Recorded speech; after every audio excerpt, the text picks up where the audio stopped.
Assalamualaikum dan selamat sejahtera. Jadi untuk hari ini kita akan mula dengan bab baharu, bab 9 garis lurus.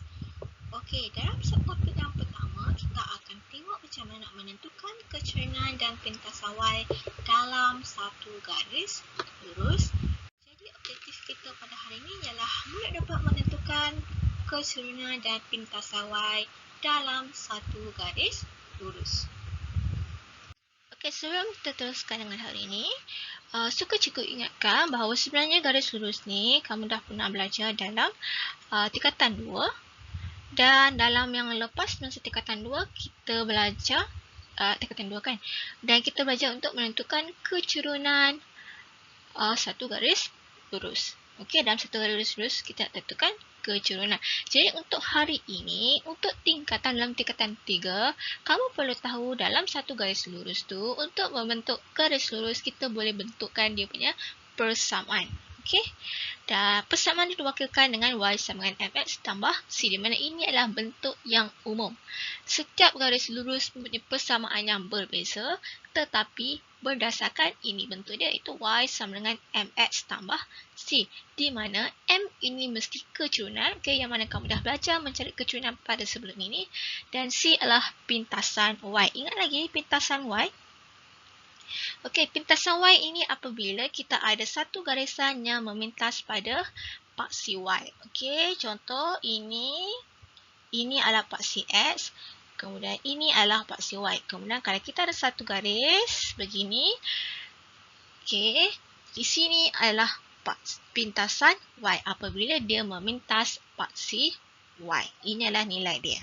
Okey, iaitu digambarkan dengan C.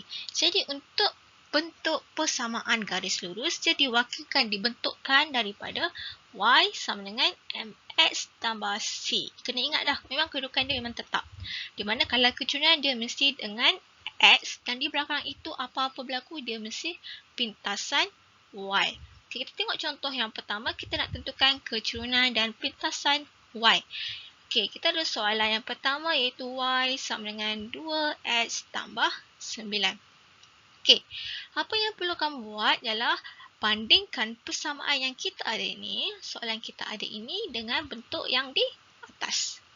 Okey, bandingkan kedudukan Y. Y mesti di hadapan, kemudian yang kedua mesti ada X, kemudian yang belakangnya. Okey, bila bentuk ini dah sama, okey, pastikan perkali Y ini adalah Y. Maksudnya dia bukan 2Y, dia bukan 3Y. Okey, kalau dia dah sama Y dengan Y, jadi kamu boleh terus ambil kecerunan apabila dia ada X. Cari X. Okey, ini X. Jadi nombor yang ada dengan X ini adalah dia punya M, dan yang belakang ini adalah dia punya C.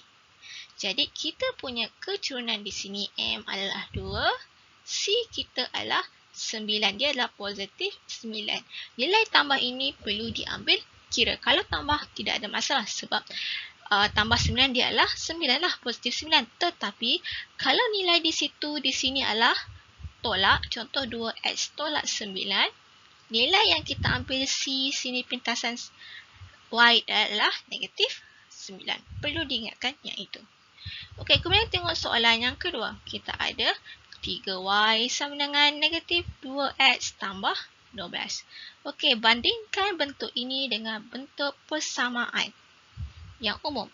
Okey, apa beza di sini? Beza di sini ialah Y. Di sini Y dia perkali dia adalah 3. Jadi kita perlu buangkan 3 itu daripada Y. Jadi macam mana kita nak hapuskan 3 ini daripada Y, iaitu dengan bahagi 3. Itu 3 bahagi 3 kan dapat 1. Sebarang perkali di hadapan ni kena bahagi dengan perkali diri sendiri.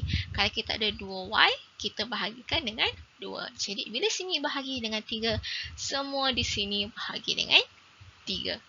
Jadi kita sebenarnya akan dapat 3Y per 3 sama dengan negatif 2X per 3 tambah 12 per 3. Okey, 3 per 3Y kita akan dapat Y. Sini negatif 2X per 3. Boleh sahaja biarkan dia dalam pecahan, tak ada masalah.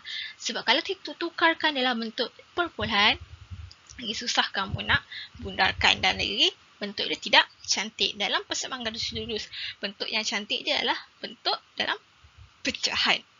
Okey. Tambah dengan 12/3, kita akan dapat M.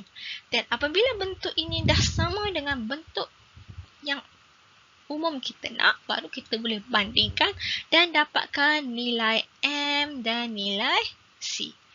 Untuk cari nilai M, cari X. Selain daripada X ini, itu adalah nilai M. Jadi di sini adalah negatif 2/3 dan C di sini ini positif 4. Okey. Okey, seterusnya. Untuk satu garis yang selari dengan paksi X dan paksi Y, kita tidak akan menggunakan Y sama dengan MX tambah C. Kita akan menggunakan X sama dengan apa, Y sama dengan apa. Okey, kalau kita tengok soalan A ini, garis lurus warna pink ini selari dengan paksi X dan dia adalah persamaan dia adalah Y sama dengan apa. Jadi kita tengok dulu nilai Y. Y ini adalah 6. Jadi persamaan di sini Y sama dengan 6. Kenapa dia tak ambil X sama dengan 6? Okey, sebab pada garisan pink ini, semua nilai Y dia adalah 6. Sebab itu garisan dia adalah lurus. Okey, tak kisah di mana titik berada, dia akan Y sama dengan 6. Sebab itu persamaan dia adalah Y sama dengan 6. Tengok soalan kedua. Dia adalah selari dengan paksi Y. Jadi dia punya rumus akan dengan X sama dengan. Senang kamu sama ada kamu tengok nilai dia ataupun dia bertentangan. Kalau dia selari dengan paksi Y, jadi dia rumusnya adalah X sama dengan apa. Kalau dia punya garis lurus itu selari dengan paksi X, maksudnya dia punya rumus Y sama dengan apa. Jadi untuk soalan B ni, dia tanya, dia selari dengan paksi Y, jadi kita akan dapat X sama dengan apa. Jadi nak tahu apa ini, kita tengoklah. Sepanjang garisan ini, semua nilai X-nya adalah 4. Jadi, itulah yang kita dapat. Jadi, cikgu harap dengan penerangan cikgu ni jelas dan kamu boleh buat latihan.